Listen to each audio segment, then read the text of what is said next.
विजय साहब अंदर से कमरे की कुंडी लगा रहे थे और मेरी जान निकलती जा रही थी। मैं मजबूरी में इस काम के लिए राजी हुई थी और अपने दुपट्टे को उतार कर इस कोठी के काम पर आई थी। पर अब मेरे सामने बार बार मौत का ख्याल आ रहा था।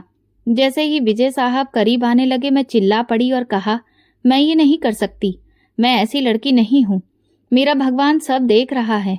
ये सुनते ही वो भड़क गए और मेरे साथ खींचातानी करने लगे। मैंने रोते हुए भगवान का नाम लेना शुरू किया तो अचानक विजय साहब, मेरा बाप शुरू से ही बहुत रहम दिल था। यही वजह थी कि उसने कभी खुद के बारे में नहीं बल्कि अपने छोटे बहन भाइयों के बारे में ही हमेशा सोचा। मगर वो ये नहीं जानते थे कि यही भाई और उनकी पत्नी उसकी बेटी के साथ क्या सुलूक करेंगे। मैं 10 साल की थी जब मेरे पापा एक हादसे का शिकार होकर हमें अपने भाइयों के रहमो करम पर छोड़कर इस दुनिया से चल बसे। हम माँ बेटी के लिए तो ये पूरी दुनिया ही उजड़ गई थी। वो दिन एक कयामत था जो हम पर टूटा था।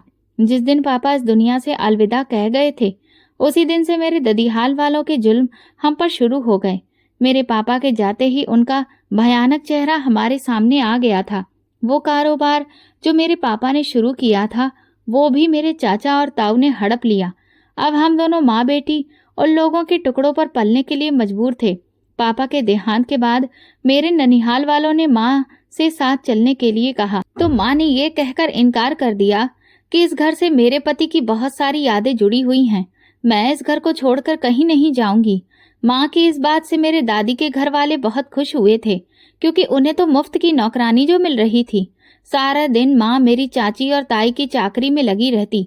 वो उन दोनों को खुश रखने की हर मुमकिन कोशिश करती थी, लेकिन इसके बावजूद भी मेरी चाची और ताई माँ को 100 तरह की बातें सुना देती थीं।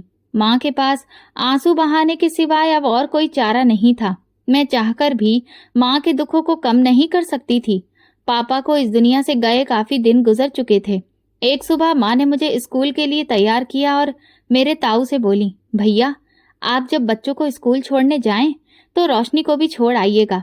तभी मेरे ताऊ ने नफरत भरी निगाहों से मेरी तरफ देखते हुए कहा, रहने दो, बस बहुत पढ़ लिया जितना पढ़ना था, इसे घर में रखो, घर के कामकाज में हाथ बटाया करेगी। लड़कियों को घर के कामकाज अच्छे से सीखने चाहिए, क्योंकि वही उनके काम आते हैं। माँ बोली, लेकिन भाई साहब ये तो अभी बच्ची है, इसके तो पढ़ने लिखने के दिन हैं, कामकाज करने के लिए तो अभी पूरी जिंदगी पड़ी है। पढ़ लिख जाएगी तो आपके साथ मिलकर अपने पिता का कारोबार संभालेगी। मेरे ताऊ माँ की तरफ देखते हुए बोले, तुम किस कारोबार की बात कर रही हो? अब तुम लोगों का उस कारोबार में कोई भी हिस्सा नहीं है, ये सब कुछ सिर्फ हम दोनों भाइयों के नाम पर है। माँ बोली, भाई साहब ऐसा ना कहिए, ये तो आप भी बहुत अच्छी तरह से जानते हैं कि किस तरह से आपके भाई ने इस कारोबार को बुलंदियों तक पहुंचाने के लिए दिन रात मेहनत की है। अब आप उनकी बेटी से यह अधिकार तो नहीं छीन सकते। मेरे ताऊ ने हाथ के इशारे से माँ को चुप रहने का इशारा किया और अपने बच्चों को लेकर चले गए। मैं चुपचाप खड़ी होकर उन्हें देखती रह गई। मैं माँ के पैरों से चिपकते हुए बोली, माँ क्या अब मैं कभी भी स्कूल नहीं जाऊंगी? माँ ने मेरे माथे पर हाथ फेरते हुए कहा, नहीं मेरी बच्ची, मैं तुम्हें स्कूल जरूर भेजूंगी। मैं आज ही इस बारे में तुम्हारे चाचा से बात करती हूँ। मुझे पूरा भरोसा है कि वो मेरी बात जरूर सुनेंगे। लेकिन इससे पहले कि माँ चाचा से मेरी पढ़ाई के बारे में कोई भी बात करती, चाची की बातों में आकर चाचा ने माँ को बातों ही बातों में बहुत बेइज्जत किया। मैं कमरे के बाहर खड़ी सब बातें सुन रही थी। चाची का ऐसा व्यवहार देखकर मैं बुरी तरह से सहम गई और दीवार से लगकर खड़ी हो गई। जैसे ही माँ बाहर आई, मैं उनसे लिपट गई। माँ मुझे उठाकर कमरे में ले गई तो मैं मासूमियत भरे अंदाज में बोली, माँ क्या अब हमें इन लोगों की बातें सुनना पड़ेंगी? क्या मैं कभी भी स्कूल नहीं जा पाऊंगी? माँ ने मुझे अपने सीने से लगाकर फूट फूट कर रोना शुरू कर दिया। वो मेरे बालों को सहलाते हुए बोली, देखो रोशनी, अब जितना पढ़ना था तुमने पढ़ लिया है, उतना काफी है। अब मैं चाहती हूँ कि मेरी बेटी हर वक्त मेरे साथ रहे। तुम्हारे पापा तो मुझे छोड़कर चले गए, लेकिन अब मैं तुम्हें खुद से दूर नहीं करना चाहती। मैं जानती थी कि माँ ये सब कुछ क्यों और किस वजह से कह रही है। अगले दिन चाचा अपनी पूरी फैमिली को लेकर घूमने के लिए बाहर गए। उनके बच्चों ने वहां से बहुत सारे अच्छे अच्छे खिलौने खरीदे। मैं हसरत भरी नजरों से उन खिलौनों को देख रही थी। मेरा भी मन कर रहा था कि पास जाकर उनके साथ खेलूं। जैसे ही मैं चाचा के बच्चों के पास खेलने के लिए गई, मेरी चाची ने मुझे बाजू से जोर से पकड़कर एक तरफ झटक दिया और बोली, जा, जाकर अपनी माँ के साथ काम कर। चाचा जो कभी मेरे नखरे उठाते थे, मुझे खूब लाड़ करते थे, वे खामोशी से अपनी पत्नी की हरकतों को देखते रहे, मगर मुंह से कुछ भी नहीं बोले। उस दिन मेरा दिल खून के आंसू रो पड़ा। अब हम माँ बेटी की इस घर में नौकरों के जैसी हैसियत रह गई थी। हालांकि इस घर और जायदाद में हमारी बराबर की हिस्सेदारी थी, फिर भी हमें हर वक्त ऐसा महसूस करवाया जाता था जैसे हम लावारिस हों।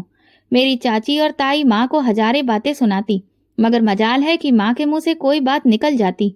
शुरू से ही माँ बहुत ही सब्र वाली रही है। उन्होंने कभी भी पापा और उनके भाई बहनों में कोई फर्क नहीं किया था, बल्कि हमेशा पापा के भाई बहनों को ही आगे रखा और उन्हें साथ लेकर चली। और बदले में उन्हें क्या मिला? बेइज्जती। वो बेइज्जती जो पापा के जाने के बाद से ही शुरू हो गई थी। कोई भी दिन ऐसा नहीं था जब मेरी चाची और ताई माँ के साथ बुरा बर्ताव न करती हो। अगर किसी काम में जरा सी भी कमी रह जाती तो हमें घर से निकालने की धमकी दी जाती, जिसे सुनकर मन बहुत घबरा जाता, क्योंकि इस घर के सिवाय माँ के पास अब कोई और ठिकाना नहीं था। माँ अपनी जान की परवाह किए बिना दिन रात उन लोगों की सेवा में लगी रहती। मैंने कभी भी माँ के मुंह से कोई गिला या शिकवा नहीं सुना, बल्कि वे खामोशी से हर जुल्म और उन लोगों की ज्यादतियों को बर्दाश्त करती रहीं। ताऊ ने जुल्म की सारी हदें पार कर दी थी। जो नौकर पापा ने घर के काम के लिए रखे थे, ताऊ ने उन्हें भी निकाल दिया और सारा बोझ माँ पर डाल दिया। एक दिन ताई ने माँ को घर के सामान के लिए पैसे दिए और बोली, जा, बाजार से जाकर सारा सामान ले आ, और खबरदार, अगर 1 रुपए की भी हेरा फेरी की तो समझ लेना। माँ खामोशी से सिर हिलाते हुए बाजार चली गई। माँ के जाने के बाद मेरी चाची बार बार उन्हें आवाज दे रही थी, और इसीलिए मैं डरते डरते चाची के कमरे में गई। मुझे देखे बिना ही चाची बोली, जा, मेरे लिए चाय बनाकर ला, मेरे सर में बहुत तेज दर्द हो रहा है। मैं किचन में अक्सर माँ के साथ रही थी, मगर माँ ने मुझे कभी चूल्हे के पास नहीं जाने दिया था। मैंने जैसे तैसे चाय बनाई और चाची के पास लेकर गई। जैसे ही चाची ने चाय का एक घूंट लिया, उन्होंने गुस्से में चाय जमीन पर फेंक दी। मैं वहीं पास खड़ी थी और वो चाय मेरे पैरों पर गिर गई। मैं जलन से बुरी तरह से चिल्लाने लगी। चाची को मुझ पर जरा सा भी रहम नहीं आया। मैं रोती हुई माँ के कमरे में चली गई। जलन के मारे मैं तड़प रही थी, मगर किसी को भी मेरी कोई परवाह नहीं थी। जैसे ही माँ को मेरी आवाज सुनाई दी, वो सामान वहीं फेंकती हुई कमरे की ओर दौड़ी। उन्होंने मुझे अपने सीने से लगाते हुए कहा, रोशनी, क्या हुआ मेरी बच्ची को? क्यों रो रही हो? माँ को देखकर मेरे दुख का बांध टूट गया और मैं हिचकियों के साथ रोने लगी। माँ मेरा चेहरा अपने हाथों में लेते हुए बोली, बताओ ना, क्या हुआ है रोशनी? किसी ने कुछ कहा है? मैं रोते हुए बोली, माँ, मेरे पैर में बहुत जलन हो रही है। जैसे ही माँ की नजर मेरे पैर पर पड़ी, वो तड़प उठी। मेरी तकलीफ देखकर माँ के आंसू बहने लगे। रोशनी, ये कैसे हुआ? उन्होंने पूछा। मैंने उन्हें बताया, माँ, चाची ने चाय बनाने के लिए कहा था। मैंने जैसे तैसे चाय बना दी, लेकिन शायद उन्हें पसंद नहीं आई और उन्होंने मेरे ऊपर ही चाय फेंक दी। उस दिन पहली बार मैंने माँ को ऊंची आवाज में बात करते सुना। अपने लिए कभी उन्होंने किसी से इस तरह से बात नहीं की थी, लेकिन मेरी तकलीफ देखकर उनसे रहा नहीं गया और वो मेरी चाची से लड़ पड़ी। हमेशा की तरह इस बार भी चाची ने माँ को घर से निकालने की धमकी दी। माँ बोली, मैं तुम लोगों का जुल्म बर्दाश्त करती आ रही हूँ, इसका ये मतलब नहीं है कि मैं इस काबिल नहीं कि अपनी बेटी को पाल ना सकूं। अभी मेरे अंदर इतनी हिम्मत बाकी है कि मैं अपनी बेटी को 2 वक्त की रोटी कमाकर सुकून से खिला सकूं। शर्म आनी चाहिए तुम लोगों को, जो अपने भाई की विधवा और उसकी मासूम बच्ची के साथ इस तरह का व्यवहार कर रहे हो। वो इंसान जिसने अपना सब कुछ तुम जैसे लोगों को दिया, ये घर और जायदाद तुम लोगों को उसी का दिया हुआ मिला है, और आज तुम उसी की विधवा और बेटी को घर से निकल जाने की धमकियां दे रहे हो। जैसे ही रात को ताऊ और चाचा घर आए तो दोनों की पत्नियों ने अपने पतियों के कान भरने शुरू कर दिए। सुबह होते ही ताऊ ने घर में कोहराम मचा दिया। वो माँ से बोले, अपना बोरिया बिस्तर समेटो और यहाँ से चलती बनो। अब हम लोग तुम दोनों को यहाँ 1 मिनट के लिए भी बर्दाश्त नहीं कर सकते। यहाँ से निकलकर जब तुम दुनिया की ठोकरें खाओगी तो तुम्हें दिन में ही तारे नजर आ जाएंगे। माँ तंजिया हंसते हुए बोली, तुम लोग यहाँ से निकाल दोगे तो क्या हमें रहने के लिए छत नहीं मिलेगी? भगवान की जमीन बहुत बड़ी है, मगर तुम लोग मेरी एक बात याद रखना, जो हम माँ बेटी के साथ तुम लोग कर चुके हो, उसका हिसाब तुम्हें एक न एक दिन देना ही पड़ेगा। मेरे सामने नहीं तो भगवान के दरवाजे पर। तुम लोगों को मैं कभी माफ नहीं करूंगी। ताई बोली, तुम्हारी बद्दुआओं का हम पर कोई असर नहीं होने वाला। माँ बोली, मैं बद्दुआ नहीं दे रही, मगर खामोश दिल की ये आह एक न एक दिन जरूर लगती है। उस घर से निकलने के बाद हमें ऐसा महसूस हो रहा था जैसे किसी ने हमारे सिर से आसमान छीन लिया हो। मैं अपनी गर्दन ऊपर उठाकर माँ की तरफ देखते हुए बोली, माँ, नानी के घर चलते हैं। नहीं रोशनी, माँ बोली, अब मैं किसी पर भी बोझ नहीं बनना चाहती। जिस तरह तुम्हारे ताऊ और चाचा ने हमारे साथ व्यवहार किया, वही सब कुछ तुम्हारी नानी के घर भी बर्दाश्त ना करना पड़ जाए। इसलिए मैं चाहती हूँ कि हम इन सब लोगों से बहुत दूर चले जाएं। बल्कि हमारे लिए तो यही अच्छा है कि हम ये गांव ही छोड़ दें। ये सोचकर मैं और माँ शहर आ गए। माँ ने पापा के रहते हुए जो भी थोड़ी बहुत जमा पूंजी की थी, वो भी अपने साथ ले गईं और पैसों से एक छोटा सा कमरा किराए पर ले लिया। घर की हालत बहुत बुरी थी। हम दोनों माँ बेटी ने पूरा दिन सफाई करने के बाद उसे रहने के लायक बनाया। माँ ने आसपास के घरों से पता करने के बाद एक कोठी में काम करना शुरू कर दिया। जहाँ माँ काम करती थी, वो लोग बहुत ही रहम दिल थे। रात को जो खाना बच जाता वो माँ को दे दिया करते थे और इस तरह से हम दोनों माँ बेटी उसी खाने में दिन रात गुजारा करते थे। माँ ने पास के ही एक सस्ते से स्कूल में मेरा एडमिशन करवा दिया। मैं बहुत खुश थी क्योंकि मैं दोबारा स्कूल जाने लगी थी। बचपन से ही मुझे पढ़ाई करने का बहुत शौक था, मगर पापा के मरने के बाद से ही ये अधिकार भी पापा के घर वालों ने छीन लिया था। पहले कुछ महीने तो हमारा गुजारा होता रहा, लेकिन उसके बाद हमारे खर्चों के आगे माँ की तनख्वाह कम पड़ने लगी। मकान मालिक हर महीने की पहली तारीख को ही किराया लेने के लिए सिर पर आ खड़ा होता। अगर वक्त पर किराया ना मिलता तो शोर मचा मचा कर वो पूरा मोहल्ला इकट्ठा कर लेता। वो कहता, अगर किराया नहीं है तो इस घर में क्यों रह रही हो? मैं तो पहले ही तुम जैसी औरतों को ये मकान देने के लिए तैयार नहीं था। वो तो मुझे तुम पर तरस आ गया कि तुम अपनी जवान बच्ची को लेकर कहाँ जाओगी, लेकिन तुम मेरी भलाई का ये सिला दे रही हो। अगर सुबह तक मुझे किराया नहीं मिला तो फिर मुझे ये मकान खाली चाहिए। फिर ना कहना कि मैंने पहले बताया नहीं था। माँ कहने लगी, भाई साहब, आप बस कुछ और दिन की मोहलत दे दीजिए। जैसे ही मुझे तनख्वाह मिलेगी मैं आपका किराया पूरा चुका दूंगी। मकान मालिक बोला, मैं कुछ नहीं जानता, मुझे तो हर हाल में कल तक इस घर का किराया चाहिए। उसी दिन माँ मुझे बहुत परेशान और बेबस दिखाई दे रही थी। क्या करूं मैं, कहाँ से लाऊं किराया? माँ बोली। मैंने कहा, माँ आप क्यों परेशान होती हैं? जब सुबह होगी तो देखा जाएगा। मैं कुछ सोचते हुए बोली, माँ, आप जिस कोठी में काम करती हैं वहाँ की मालकिन से कहिए ना कि आपको कुछ पैसे उधार दे। आखिर को इतने अमीर और पैसे वाले लोग हैं, कुछ 1000 रुपए देने से उन्हें भला क्या फर्क पड़ जाएगा? माँ बोली, तुम्हें क्या लगता है कि मैंने उनसे बात नहीं की थी? मैंने मालकिन से कहा था कि मुझे कुछ पैसे उधार दे दीजिए, फिर धीरे धीरे हर महीने तनख्वाह में से मैं वो पैसे कटवा दूंगी। लेकिन उन्होंने तो सीधा सपाट जवाब मेरे मुंह पर दे मारा। मैंने यहाँ कोई अनाथालय खोलकर नहीं बैठी कि जब जिसका दिल चाहे वो आकर मुझसे दान ले जाए। जब अपनों ने ही मुश्किल वक्त में हमसे मुंह मोड़ लिया तो फिर गैरों को हमारी क्या पड़ी है कि वो हमारी मदद करेंगे। मैं माँ की गोद में सिर रखकर बोली, माँ, अगर पापा ने कुछ हिस्सा हमारे नाम पर भी किया होता तो आज हम कम से कम इस हालत में नहीं होते, बल्कि अपनी ही छत के नीचे बैठे होते। लेकिन उन्होंने तो अपने खुदगर्ज भाइयों पर बहुत भरोसा किया था। माँ गहरी सोच में खोते हुए बोली, नहीं रोशनी, तुम्हारे पापा दूसरों जैसे बिल्कुल नहीं थे। वो खुद से ज्यादा दूसरों की परवाह किया करते थे। जैसे वो दिल के अच्छे थे तो उन्हें लगता था कि उनके साथ रहने वाले भी बिल्कुल उनकी तरह ही होंगे, मगर यह उनकी बहुत बड़ी गलतफहमी थी। बहुत से अपने धोखेबाज होते हैं। उन्हें नहीं पता था कि वो आस्तीन के सांप पाल रहे थे, जिन्होंने वक्त आने पर उनकी पत्नी और बेटी को ही डस लिया, उन्हें घर से बेघर कर दिया। ये कहते हुए माँ रोने लगी। मैं माँ के आंसू पोंछते हुए बोली, अगर आप भी कमजोर पड़ जाएंगी तो फिर मुझे हिम्मत कौन देगा? आप तो मेरी बहादुर माँ है ना। आप फिक्र ना कीजिए, भगवान देख रहा है, कोई ना कोई हल जरूर निकालेगा। अगली सुबह कोठी वाले जहाँ माँ काम करती थी वहाँ बहुत मातम छाया हुआ था।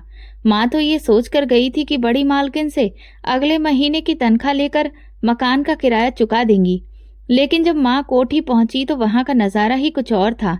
माँ हैरानी से वहां जमा लोगों को देखने लगी और सोचने लगी, न जाने यहाँ इतने लोगों की भीड़ क्यों है।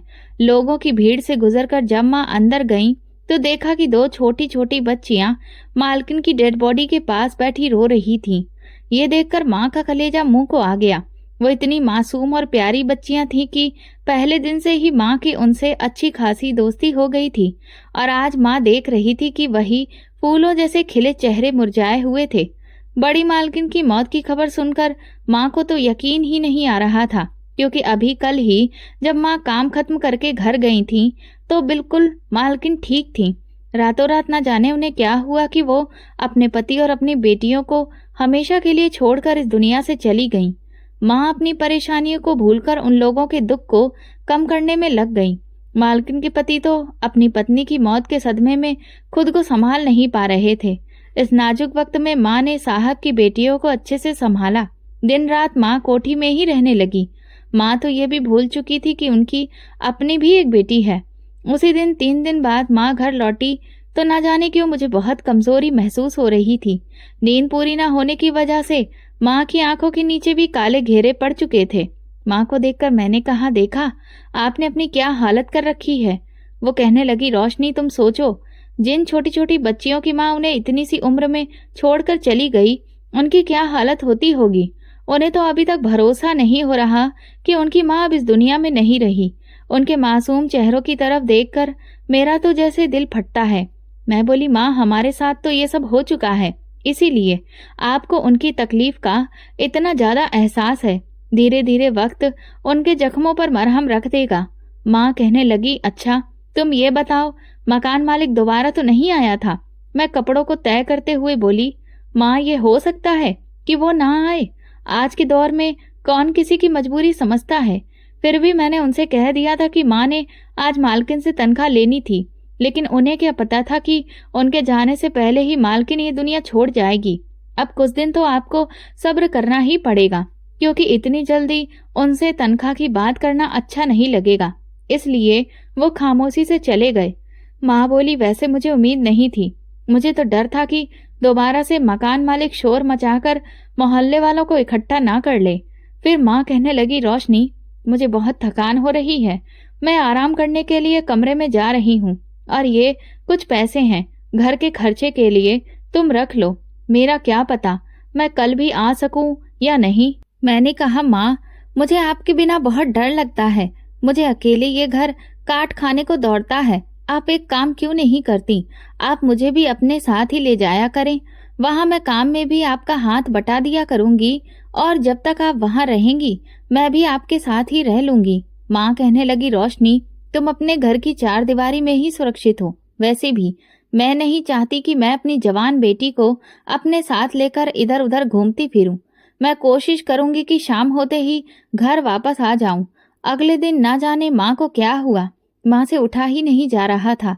मैंने माँ को जगाते हुए कहा, माँ उठिए ना, क्या आज कोठी नहीं जाना। माँ अपनी आंखों पर हाथ रखते हुए बोली, पता नहीं रोशनी, मेरी तबीयत ठीक नहीं है। मैं उठने की कोशिश कर रही हूँ, लेकिन मुझसे उठा नहीं जा रहा। माँ की इस बात को सुनकर मैं बहुत बुरी तरह से घबरा गई और जल्दी से माँ के पास गई। आपको क्या हुआ है? वो कहने लगी, पता नहीं रोशनी, लेकिन मेरी तबीयत ठीक नहीं है। मुझे लगता है कि आज मैं काम पर नहीं जा पाऊंगी। मैंने कहा, आपको अभी भी काम की पड़ी है? मैं माँ को बाजू से पकड़ते हुए उठाते हुए बोली, चलिए डॉक्टर के पास चलते हैं। लेकिन उनके लिए तो जैसे हिलना ही बहुत मुश्किल था। उनमें हिम्मत ही नहीं थी कि वो चारपाई से नीचे उतर सकें। बहुत कोशिशों के बाद सहारा देकर मैं जैसे तैसे उन्हें खड़ा कर पाई और गली के आखिरी कोने पर मौजूद क्लिनिक में डॉक्टर के पास लेकर गई। डॉक्टर ने इंजेक्शन लगाकर माँ को कुछ दवाइयाँ दी, लेकिन माँ को उनसे भी कोई फर्क नहीं पड़ रहा था।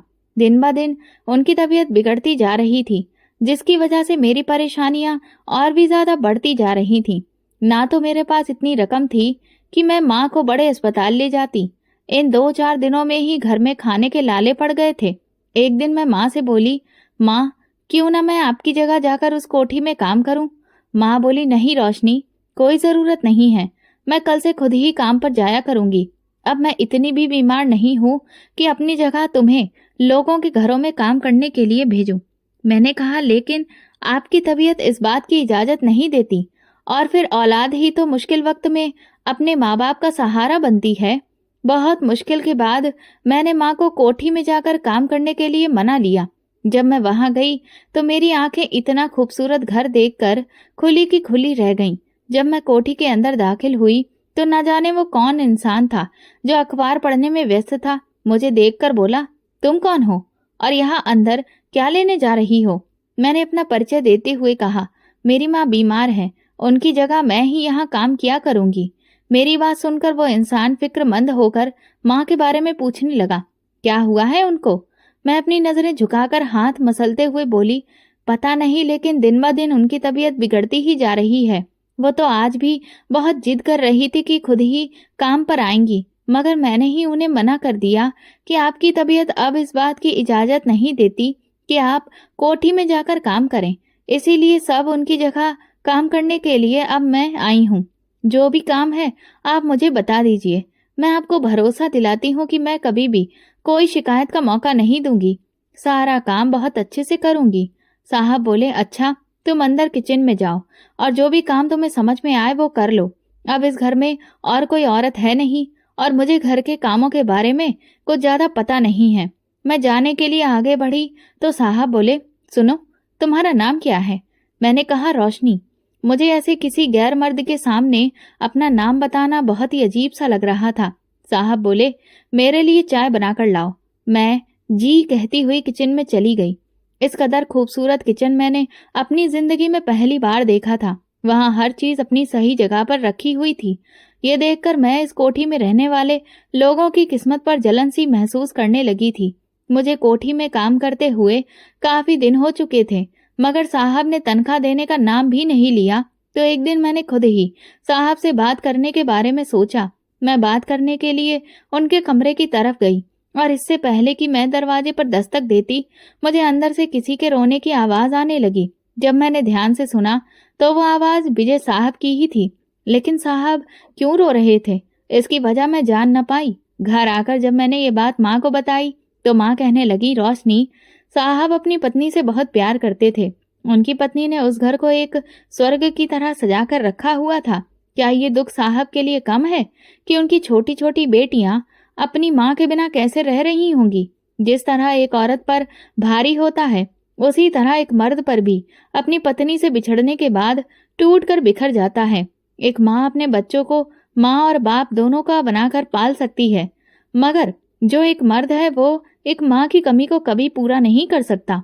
मैं बोली, अच्छा, तो क्या माँ साहब अपनी पत्नी को याद करके रो रहे होंगे? माँ कहने लगी, पता नहीं रोशनी, ये तो भगवान ही जानता है, लेकिन लगता तो यही है। दिन ब दिन माँ की हालत बिगड़ रही थी और मेरे पास बिल्कुल भी पैसे नहीं थे कि मैं माँ को पास वाले क्लिनिक से ही दवाई लाकर देती। जब भी मैं माँ की तरफ देखती तो मुझे एक अजीब सी परेशानी घेर लेती थी।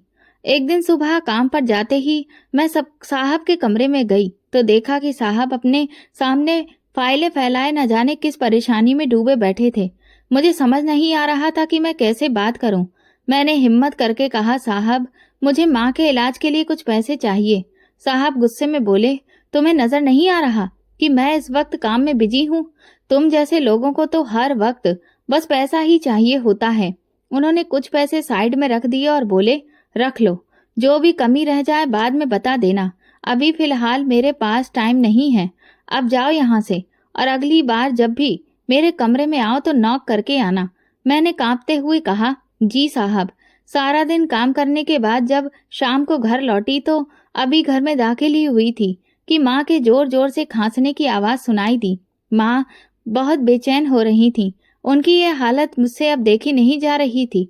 उन्हें पानी का गिलास देते हुए मैंने कहा, आप चलिए, उठिए, मैं आपको अस्पताल लेकर चलती हूँ। वो कहने लगी, क्या पैसों का इंतजाम हो गया? मैंने कहा, हाँ, लेकिन अभी सिर्फ कुछ ही पैसे मिले हैं। वो बोली, आज फिर से मकान मालिक आया था। मैंने उसे बोल दिया है कि शाम तक तुम्हारा किराया मिल जाएगा, तो ये पैसे तुम उसे दे देना। मैंने कहा, लेकिन माँ, आपकी दवाई? वो बोली, तू मेरी फिक्र मत कर, मुझे कुछ नहीं होगा। वैसे भी मेरी दवाई से ज्यादा जरूरी है इस घर का किराया। मकान मालिक ने धमकी दी है कि अगर आज किराया नहीं मिला तो वो ये घर खाली करवा लेगा। ये सुनकर मैं खामोश हो गई। मैं और कर भी क्या सकती थी। रात को जब मैं अपने बिस्तर पर लेटी तो सोचने लगी कि ऐसा क्या करूं जिससे घर का खर्चा और माँ का इलाज दोनों चल सकें, क्योंकि माँ को देखकर ऐसा लगता था कि उन्हें कोई मामूली बीमारी नहीं है, वो दिन ब दिन हड्डियों का ढांचा बनती जा रही थी। जब भी मैं माँ की तरफ देखती तो अंदर ही अंदर घुटने लगती थी। उनके लिए मैं कुछ भी नहीं कर पा रही थी। एक सुबह जब काम के लिए निकली तो पास के ही पार्क में कुछ बच्चे खेल रहे थे। मैं भी वहीं एक बेंच पर बैठ गई और उन्हें देखने लगी। कितनी बेफिक्री है उनकी जिंदगी में, और एक मैं हूँ जो इस उम्र में भी दूसरों के सख्त व्यवहार से सहम जाती हूँ। मैं अपनी ही परेशानियों में खोई हुई बैठी थी कि अचानक मेरे बराबर में एक औरत आकर बैठ गई। वो मेरे चेहरे को ध्यान से देखने लगी तो मैं थोड़ा हट कर बैठ गई। वो औरत बाकी लोगों से काफी अलग लग रही थी। उसकी नजरें लगातार मेरे चेहरे और शरीर को घूर रही थीं। मुझे उससे थोड़ा सा डर लगने लगा। मैंने कहा, कौन है आप? वो मेरी बात को नजरअंदाज करते हुए बोली, लगता है तुम किसी बड़ी मुश्किल में फंसी हो। मैं उसकी तरफ देखते हुए बोली, आपको कैसे पता?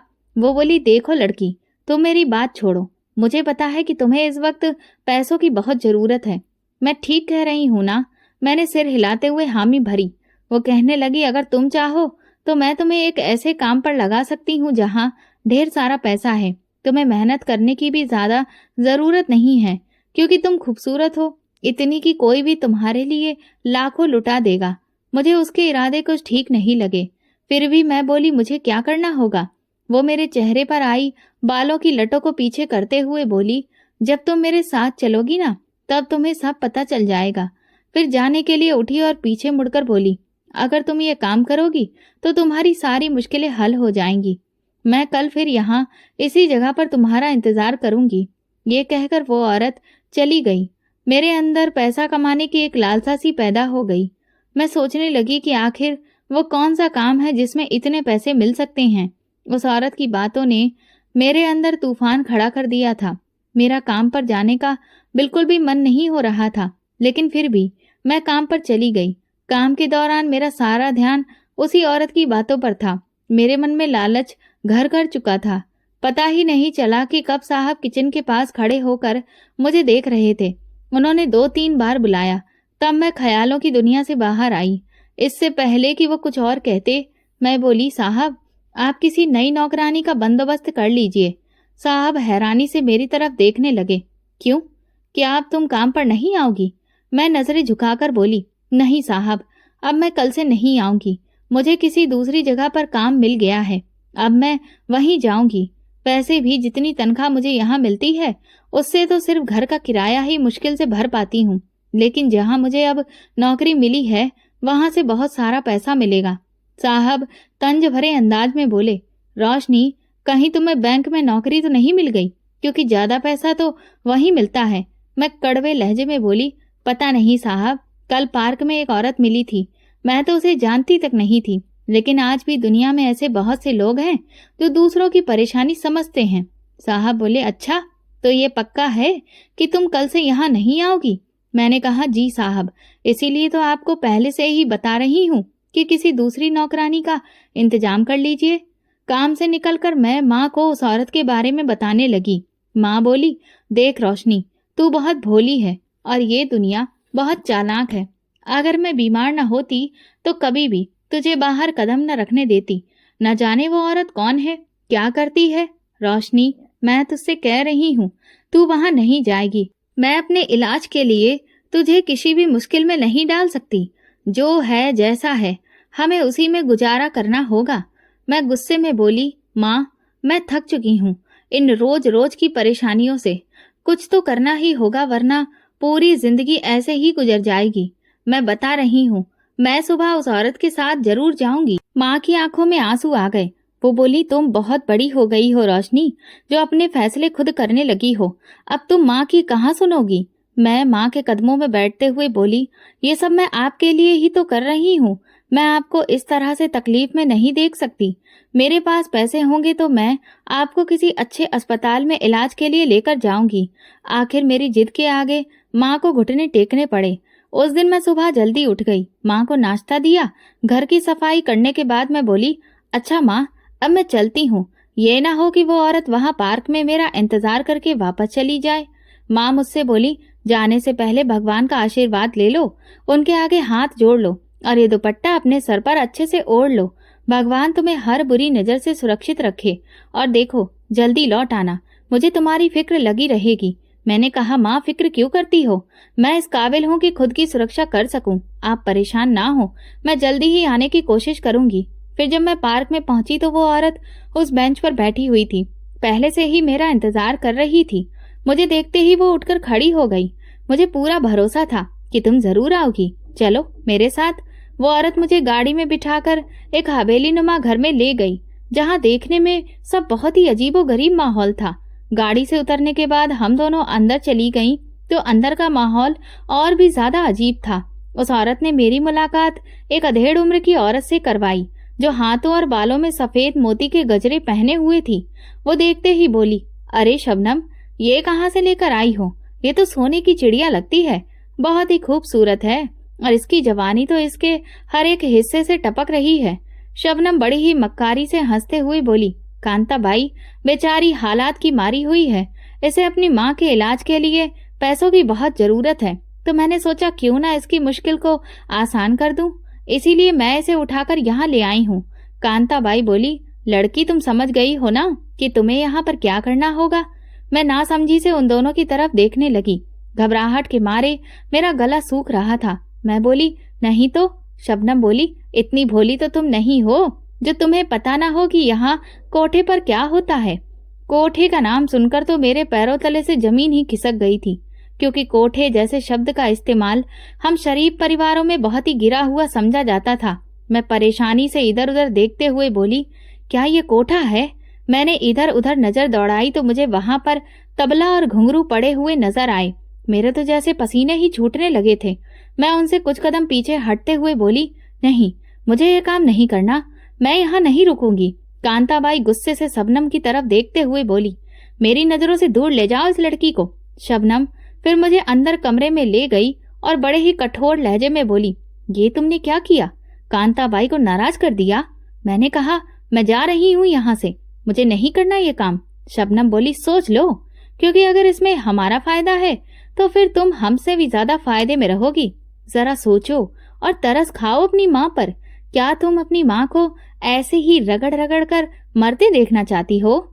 मैं बोली, नहीं, मैं ये काम नहीं कर सकती।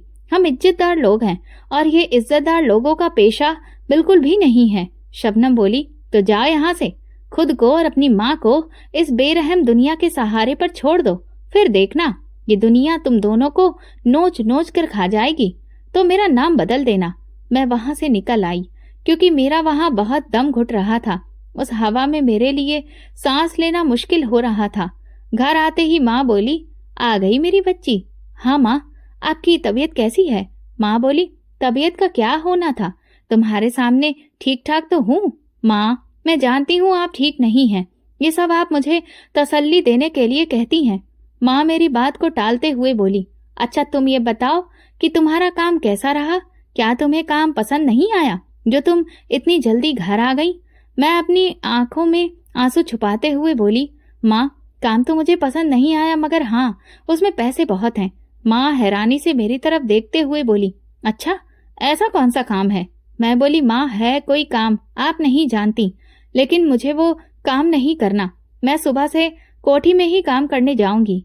माँ खांसते हुए बोली, मैं तो तुमसे पहले ही कह रही थी कि यूं इस तरह से इधर उधर भागने से अच्छा है कि जो है जैसा है चुपचाप वहीं पर लगी रहो, लेकिन अब तुम बड़ी हो गई हो, मेरी कहाँ सुनोगी? मैंने कहा, लेकिन माँ आपसे बड़ी थोड़ी ना हो गई हूँ। माँ बोली, अच्छा रोशनी, अब कुछ खाने के लिए ले आओ, सुबह से इसी तरह से भूखी बैठी हूँ। माँ आप यहीं बैठिए, मैं कुछ खाने को लेकर आती हूँ।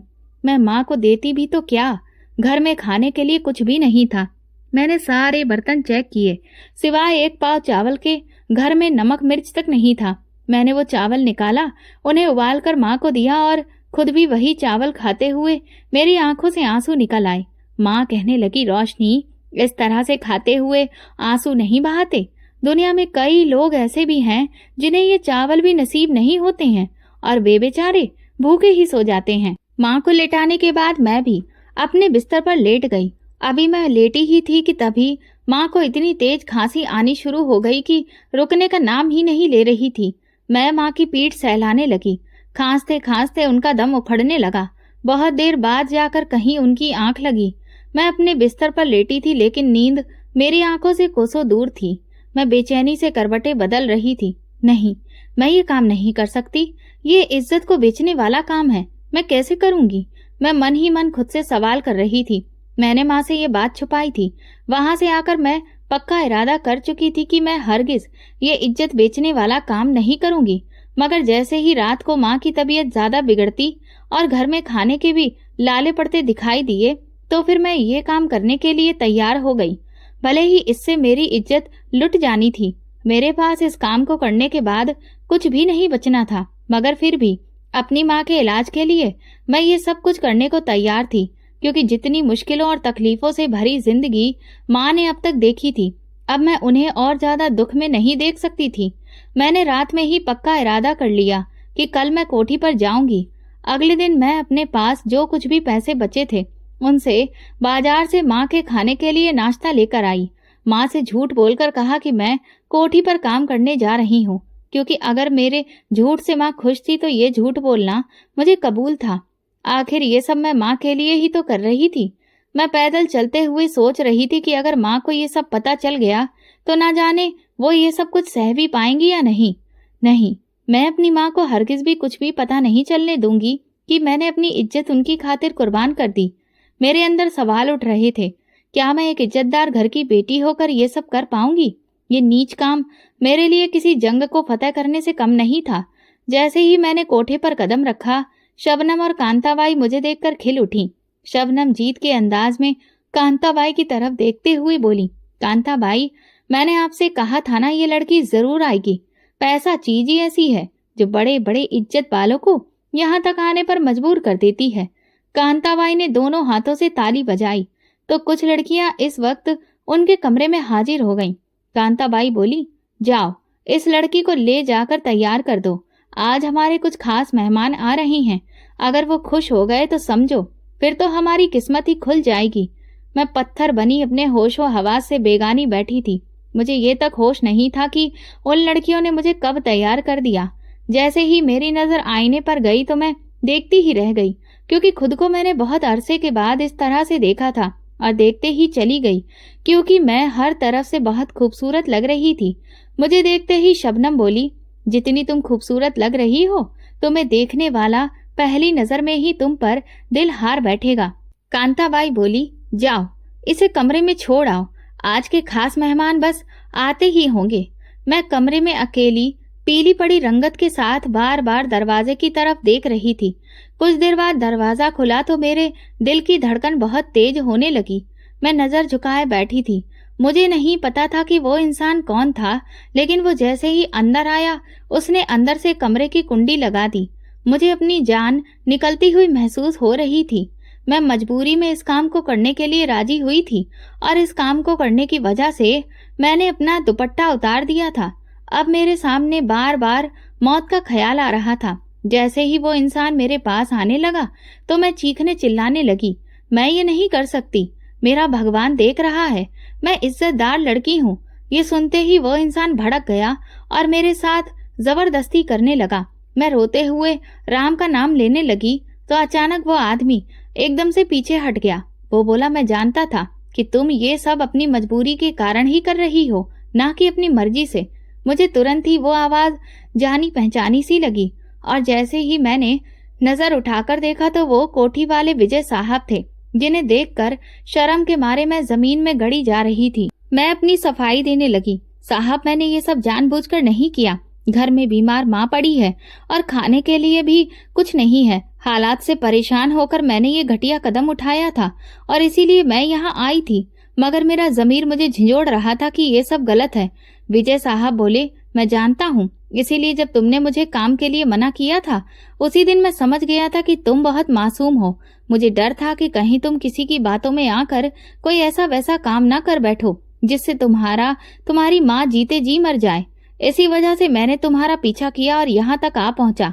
मगर अब तुम फिक्र मत करो, मैं तुम्हें इस नर्क से निकालने ही आया हूँ। विजय साहब मेरा हाथ पकड़ते हुए बोले, चलो मेरे साथ चलो। हम दोनों को देखकर कांताबाई बोली, हुजूर, इतनी जल्दी इस लड़की से दिल भर गया कि उसे कमरे से बाहर ले आए। विजय साहब बोले, इस लड़की की क्या कीमत है? कांताबाई हैरानी से बोली, हुजूर, ये सोने की चिड़िया है, इसे खरीदना आपके बस की बात नहीं है। विजय साहब बोले, तुम कीमत बताओ, मैं हर कीमत देने को तैयार हूँ।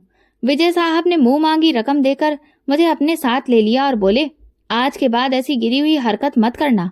मैं बोली, पर यह बात माँ को बिल्कुल भी पता ना चले, वरना वो ये सदमा कभी नहीं झेल पाएंगी कि उनकी बेटी अपनी इज्जत बेचने निकली थी। विजय साहब बोले, नहीं बताऊंगा, मगर इसकी क्या गारंटी है कि तुम दोबारा किसी की बातों में आकर ऐसा कुछ नहीं करोगी? मैं अपने आंसू छुपाते हुए बोली, तो आप ही बताइए, मैं कहाँ जाती, किससे कहती माँ के इलाज के लिए? आपने जो कुछ 1000 रुपए दिए थे उससे तो घर का किराया ही पूरा हुआ। विजय साहब बोले, अब तुम्हें चिंता करने की जरूरत नहीं है, चलो मैं तुम्हें घर छोड़ देता हूँ, साथ में तुम्हारी माँ से भी मिल लूंगा। वैसे भी मुझे उनसे एक जरूरी बात करनी है। माँ और विजय साहब कमरे में बैठकर बातें कर रहे थे और मैं उनके लिए चाय बना रही थी। जब मैं चाय लेकर आई तो देखा विजय साहब जा चुके थे। माँ ने मुझसे कहा, चाय उधर रखो और इधर मेरे पास आओ। माँ मेरे माथे पर हाथ फेरते हुए बोली, मेरी बेटी बहुत ही किस्मत वाली है जो इतने अच्छे और बड़े घर में जाएगी। मैं हैरान होकर बोली, माँ आप कैसी बातें कर रही हैं, इसका क्या मतलब? माँ बोली, वो साहब आए थे ना, वो तुम्हारा हाथ मांग कर गए हैं। मैंने भी हाँ कहने में जरा भी देर नहीं की। उन्होंने कहा है कि वो कल सुबह पंडित जी और कुछ रिश्तेदारों के साथ आएंगे और शादी के बाद तुम्हें अपने साथ ले जाएंगे। मैं बोली, मगर माँ उनकी तो 2 छोटी बेटियां भी हैं, क्या वो मुझे अपना पाएंगी? माँ कहने लगी, रोशनी, प्यार वो चीज है जो दुश्मन को भी अपना बना देता है, और वो तो फिर भी मासूम बच्चियां हैं। अगर तुम उन्हें दिल से माँ जैसा प्यार दोगी तो वो भी तुम्हें अपनी माँ समझकर खूब प्यार करेंगी, जैसा तय हुआ था। अगले दिन विजय साहब आए और शादी के बाद मुझे और माँ को अपने घर ले गए। उसी दिन माँ को अस्पताल में भर्ती करवाया गया, जहाँ से कुछ दिनों बाद वो ठीक होकर घर लौटी। मैंने विजय साहब की दरियादिली और मोहब्बत का पूरा पूरा जवाब दिया और उनकी दोनों बेटियों पर अपनी ममता लुटा दी। 2 बेटियों और घर की जिम्मेदारी एक साथ संभालना थोड़ा मुश्किल था, इसीलिए विजय साहब ने मेरे लिए एक नौकरानी रखवा दी। उसकी मदद से काफी सहूलियत हो गई थी। शादी को 1 साल पूरा हुआ तो विजय साहब ने कहा, रोशनी, मैं चाहता हूँ कि तुम अपनी पढ़ाई पूरी करो। ये सुनकर मैं चौंक गई। मैंने पूछा, लेकिन क्यों? वो बोले, मैं जानता हूँ तुम्हें पढ़ने का बहुत शौक था और तुम बहुत होशियार भी हो। इसका सबूत तुम कई बार मेरे कारोबार से जुड़ी बातों में अपनी राय देकर दे चुकी हो। इसलिए मैं चाहता हूँ कि तुम्हारे पास एक डिग्री हो जिससे तुम एक ऐसे पद तक पहुंचो जहाँ कोई तुम्हारी काबिलियत को कम ना आके। मैंने उनसे पूछा, लेकिन अचानक आपके मन में ये ख्याल क्यों आया? वो बोले, क्योंकि मैं एक नई फैक्ट्री खोलने जा रहा हूँ, उसी को लेकर मैं इन दिनों भाग दौड़ कर रहा हूँ। मैं चाहता हूँ कि उस फैक्ट्री की जिम्मेदारी तुम संभालो। मैं तुम्हें सिर्फ घर की 4 दीवारी में कैद नहीं रखना चाहता।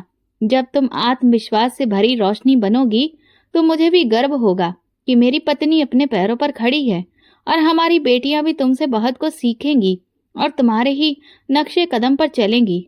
उनकी बात सुनकर मेरी आंखों में आंसू आ गए। मैं सोचने लगी कि सच में मुझ जैसी खुशकिस्मत तो कोई हो ही नहीं सकती। एक समय था जब मैं खुद को सबसे बदनसीब समझती थी, लेकिन आज वो सोच बदल चुकी है। उनके कहने पर ही मैंने अपनी पढ़ाई फिर से शुरू की, जिसकी वजह से मैं बेटियों पर कम ध्यान दे पा रही थी, लेकिन इसमें विजय साहब और माँ ने मेरी भरपूर मदद की। फिर मैंने अपनी डिग्री बहुत अच्छे नंबरों से पास की। जब तक मेरी डिग्री मेरे हाथ में आई तब तक नई फैक्ट्री का कामकाज शुरू हो चुका था। सबसे पहले मैंने वहां मैनेजर की पोस्ट संभाली, क्योंकि मैं बिना किसी खास अनुभव के ऊंचे पद को नहीं संभालना चाहती थी। मेरी इस बात का मान विजय साहब ने रखा। जब मैंने मैनेजर के तौर पर काम करना शुरू किया तो शुरुआत में मुझे बहुत घबराहट हुई और अजीब भी लगा, लेकिन जैसे जैसे दिन गुजरते गए मेरे अंदर एक नया आत्मविश्वास आता गया। मैंने दिन रात मेहनत करके फैक्ट्री के कामकाज को एक नए स्तर तक पहुंचा दिया। अब मुझे सब कुछ अच्छे से आ गया था, इसलिए विजय साहब मेरी तरफ से पूरी तरह निश्चिंत हो गए थे। उन्होंने जो अपने दूसरे कारोबार फैला रखे थे अब वे उन पर ज्यादा ध्यान देने लगे थे और इस फैक्ट्री की बागडोर पूरी तरह से मेरे हाथ में थी। यहाँ पर नए कर्मचारियों की तैनाती से लेकर हर काम मेरे ही कंधों पर था। एक दिन जब मैं फैक्ट्री के कामकाज का निरीक्षण कर रही थी, तभी अचानक मेरी नजर दो औरतों पर पड़ी।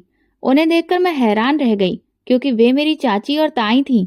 उनकी हालत बहुत ज्यादा खराब लग रही थी। उन्हें देखकर मैं खुद को रोक नहीं पाई और तुरंत उनके पास पहुंच गई। मैंने रिसेप्शनिस्ट को बुलाकर पूछा कि ये यहाँ क्या कर रही हैं। उसने बताया कि ये मजदूर हैं जिनकी नई भर्ती हुई है। जब चाची और ताई ने मुझे देखा तो वे भी उतनी ही हैरान हो गईं जितनी मैं। वे तुरंत मेरे पास आकर कहने लगी, रोशनी, तुम यहाँ नौकरी करती हो? इससे पहले कि मैं कुछ कहती, रिसेप्शनिस्ट बोल पड़ी, ये इस फैक्ट्री की मालकिन है, तमीज से बात करो और मैडम कहकर बुलाओ। ये सुनते ही उनकी आंखें फटी की फटी रह गईं। उन्हें रिसेप्शनिस्ट की बात पर विश्वास ही नहीं हो रहा था, लेकिन आखिरकार उन्हें मानना पड़ा। मेरी बदली हुई हैसियत को देखकर उन्होंने भी तुरंत अपना रंग बदल लिया और मेरे आगे हाथ जोड़कर कहने लगी कि मैं उनकी कुछ मदद कर दूं। मैंने उनसे पूछा, आप आज इस हालत में कैसे? वे रोते हुए बताने लगी, तुम लोगों को घर से निकाल देने के कुछ महीनों बाद गोदाम में आग लग गई थी और उस आग ने सब कुछ बर्बाद कर दिया। यहाँ तक कि वो आग तुम्हारे चाचा और ताऊ को भी खा गई। उन लोगों की मौत के बाद हमारी हालत बहुत खराब हो गई, क्योंकि अब घर में कोई भी कमाने वाला नहीं था। धीरे धीरे हमने खर्चों को चलाने के लिए जो थोड़ी बहुत जमीन और पैसे थे उनका इस्तेमाल शुरू किया, लेकिन 1 साल बाद हमारे पास सब कुछ खत्म हो चुका था और हम सड़क पर आ गए। हमारी हालत भिखारियों से भी ज्यादा बदतर हो गई। जब हमारे पास पैसा नहीं रहा तो सभी रिश्तेदारों ने हमसे मुंह मोड़ लिया और हमें पहचानने से ही इनकार कर दिया। जो सुलूक हमने तुम्हारे साथ किया था वही हमें भी भुगतना पड़ा। तब से हम इसी तरह छोटी मोटी मजदूरी करके ही अपना और अपने बच्चों का पेट पाल रहे हैं। मेरी चाची बोली, लेकिन तुम इतनी बड़ी फैक्ट्री की मालकिन कैसे बनी? तुम्हारे पास तो कुछ भी नहीं था। मैंने उन्हें अपनी कहानी बताई तो वे हैरान रह गईं। फिर वे मुझसे मदद मांगने लगीं। मैंने उनसे कहा, मैं आपकी कितनी भी मदद कर दूं, लेकिन आपके घर का चूल्हा तभी जलेगा जब आप खुद से मेहनत करेंगी। भगवान ने जो फैसला किया है आप उस पर कायम रहिए और अपनी मेहनत से अपने और अपने बच्चों का पेट पालिए। उन्हें 2 टूक जवाब देने के बाद मैं घर लौट आई। हालांकि अगर मैं चाहती तो उनकी मदद कर सकती थी, लेकिन उन्होंने जो सुलूक मेरी माँ के साथ किया था उसे मैं कभी नहीं भूल सकती। एक बार को खुद पर हुए जुल्मों को मैं भूल सकती थी, लेकिन मेरी माँ के साथ किया गया हर जुल्म मैं मरते दम तक नहीं भूलूंगी। इसीलिए मैंने अपना दिल मजबूत रखते हुए उन्हें उनके हाल पर छोड़ दिया, क्योंकि मेरा मानना है कि जो जैसे कर्म करता है भगवान उसे वैसा ही फल देता है। और ये भी भगवान का ही फैसला था जो उन्होंने ऐसे लोगों को आसमान से उठाकर जमीन पर पटक दिया। उन्होंने हमारा हक छीना था, इसलिए उनके पास भी कुछ नहीं बचा जिस पर वे अपना अधिकार जमा सकें। किसी दूसरे का अधिकार छीन कर खाने वालों के साथ ऐसा ही होना चाहिए। मैंने माँ को उनके बारे में कुछ भी नहीं बताया, क्योंकि मैं नहीं चाहती थी कि फिर से वही पुरानी यादें उनके मन में ताजा हो जाएं और वे दुखी हों। कुछ समय के बाद मैंने मैनेजर की पोस्ट से हटकर फैक्ट्री की मालकिन के तौर पर कामकाज संभाल लिया था। आज मैं बहुत सफल तरीके से इस फैक्ट्री को चला रही हूँ और मेरी सफलता से मेरे पति और माँ दोनों बहुत खुश हैं। सच में विजय साहब के मेरी जिंदगी में आने के बाद जहाँ पहले मुझे जिंदगी बेरंग और एक भीख जैसी लगती थी, अब वो रंगों से भरपूर हो गई है और यही रंग अब उनके पूरे घर में बिखर चुके हैं। इन रंगों को फैलाने के बदले में विजय साहब और उनकी बेटियों ने मुझे बहुत प्यार दिया, इतना कि आज मैं अपनी जिंदगी बहुत खूबसूरत तरीके से गुजार रही हूँ, जिसमें मेरी दोनों बेटियां और विजय साहब का साथ है। और मैं ये साथ पाकर खुद को दुनिया की सबसे खुशकिस्मत औरत मानती हूँ। तो दोस्तों, अगर आपको हमारी कहानी पसंद आई हो तो कमेंट करके जरूर बताएं। वीडियो को लाइक करें और ज्यादा से ज्यादा शेयर करें। अगर आप चैनल पर नए हैं तो सब्सक्राइब जरूर करें और नोटिफिकेशन बेल दबाएं ताकि अगली अपडेट सबसे पहले आपको मिले। धन्यवाद।